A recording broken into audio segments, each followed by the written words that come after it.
एक बार एक व्यक्ति भगवान से उलझ गया और कहने लगा, हे भगवान, तू लोगों के साथ गलत व्यवहार करता है, अच्छों के साथ बुरा और बुरों के साथ अच्छा व्यवहार करता है।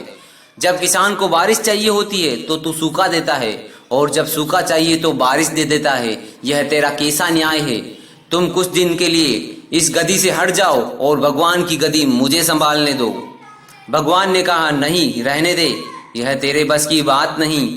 मैं अपने हिसाब से सबके साथ उचित करता हूँ, उचित न्याय करता हूँ। वह व्यक्ति नहीं माना और भगवान के पीछे पड़ गया। भगवान ने कहा, नहीं मानता तो ले, तू चला कर देख ले दुनिया कैसे चलती है। बस फिर क्या था, वह लगा दुनिया चलाने। जो लोगों को चाहिए था वह व्यक्ति सब कुछ दे देता गया।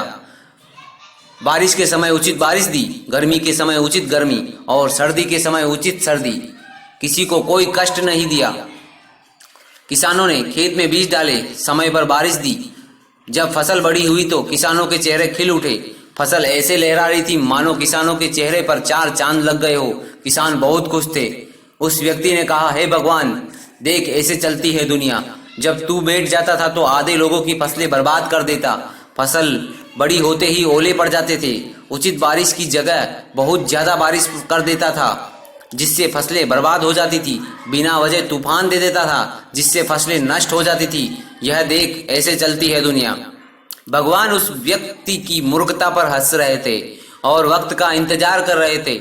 जैसे ही फसल बड़ी हुई, यह क्या, फसल में एक भी दाना नहीं पड़ा। फसलें कटी, किसान सर पकड़कर रोने लगे कि हे भगवान, यह क्या।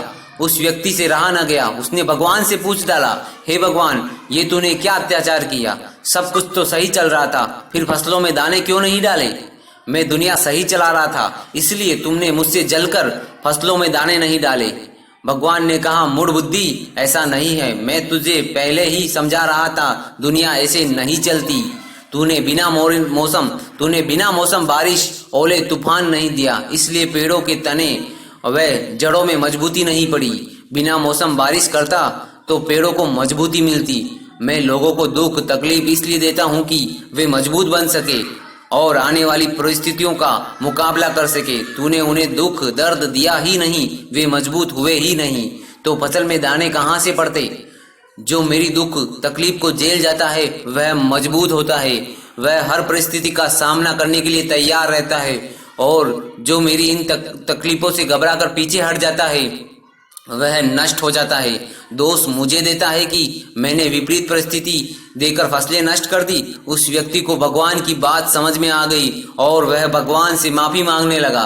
तो मित्रों, जीवन में कभी दुख परिस्थितियां आए तो घबराना नहीं, ये सोचना ईश्वर आपको मजबूत कर रहा है, आपकी परीक्षा ले रहा है। जैसे दुख तकलीफ जाएगी, आप एक मजबूत लोखंड बन के उभरोगे और इस दुनिया से लोहा ले सकोगे। अन्यथा अगर घबरा गए तो फसलों की तरह नष्ट हो जाओगे।